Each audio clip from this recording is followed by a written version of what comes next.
Shalom Bapak Ibu Saudara-saudari yang terkasih di dalam Kristus Tuhan dimanapun Anda berada. Senang sekali karena pada saat ini saya dapat menyapa melalui suara pengembalaan Gereja Isa Al-Masih Jemaat Banyumanik.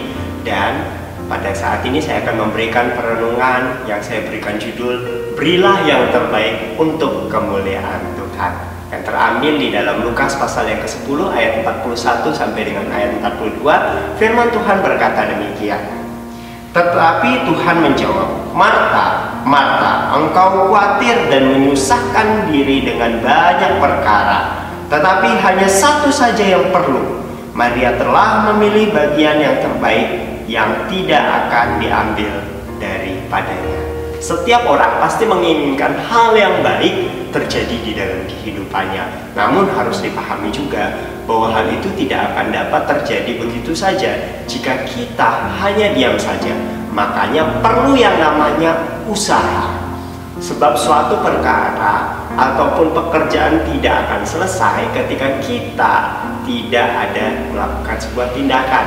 Namun ketika tindakan hanya asal-asalan, maka hasilnya juga tidak akan maksimal. Oleh sebab itu perlu yang namanya usaha yang terbaik dikerjakan di dalam setiap hal yang dipercayakan kepada kita. Memang hasil tidak selalu sama dengan apa yang kita harapkan, karena ada berbagai macam faktor atau kendala yang akan terjadi di dalam kejadian-kejadian yang kita lakukan. Akan tetapi hal itu bukan menjadi alasan bagi kita untuk kita tidak berusaha memberikan yang terbaik, sebab semuanya itu akan membawa dampak baik pada diri kita sendiri dan juga kepada orang lain yang ada di sekitar kita. Oleh sebab itu, karena kita harus memberikan yang terbaik, maka kita juga harus menjadikan moto hidup kita bahwa kita berikan yang terbaik. Sebab jika kita ingin hal yang baik terjadi di dalam kehidupan kita, maka jangan hanya kita berharap orang lain memberikan yang baik, tetapi harusnya dimulai dari diri kita sendiri.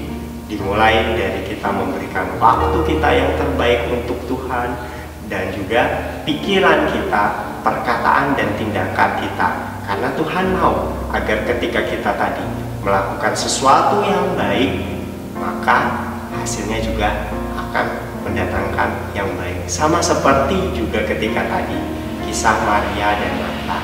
Ada sebuah kejadian di mana Marta melakukan pekerjaannya melayani dan Maria duduk diam mendengarkan. Setiap orang ada porsinya masing-masing. Kerjakanlah apa yang baik yang bisa kita kerjakan. Ingat, jangan hanya menuntut orang lain, tetapi dimulai dari kita. Dimulai dari ketika kita melakukan segala sesuatu berdasarkan apa yang terbaik yang bisa kita kerjakan.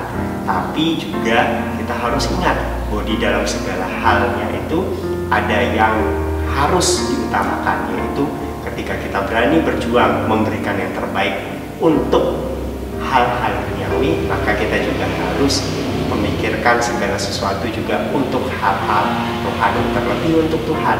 Kalau tadi mulai pikirkan waktu kita berikan yang terbaik untuk Tuhan, sehingga jangan kita berikan waktu sisa untuk Tuhan, tetapi kita belajar setiap harinya manage waktu kita untuk berdoa, untuk membaca firman. Jangan sampai kelelahan menjadi alasan kalau kita tidak mau dekat kepada Tuhan. Kemudian di dalam pikiran kita juga belajar untuk melakukan semuanya dengan benar, berpikir seturut dengan kehendak Tuhan, karena juga dari pikiran kita akan mempengaruhi tindakan-tindakan kita untuk kemuliaan nama Tuhan. Oleh sebab itu, sama seperti yang dikatakan oleh Rasul Paulus kepada jemaat di Filipi, di dalam Filipi pasal yang keempat ayat yang ke-8 dikatakan, jadi akhirnya saudara-saudara, semua yang benar, semua yang mulia, semua yang adil, semua yang suci, semua yang manis, semua yang sedap didengar, semua yang disebut dengan kebajikan dan patut dipuji, pikirkanlah semuanya itu. Jadi ingat, mulailah di dalam kehidupan kita, berilah yang terbaik. Tidak hanya untuk diri kita sendiri, tetapi juga untuk kemuliaan nama Tuhan. Kiranya renungan singkat ini memberkati kita semuanya. Tuhan Yesus memberkati.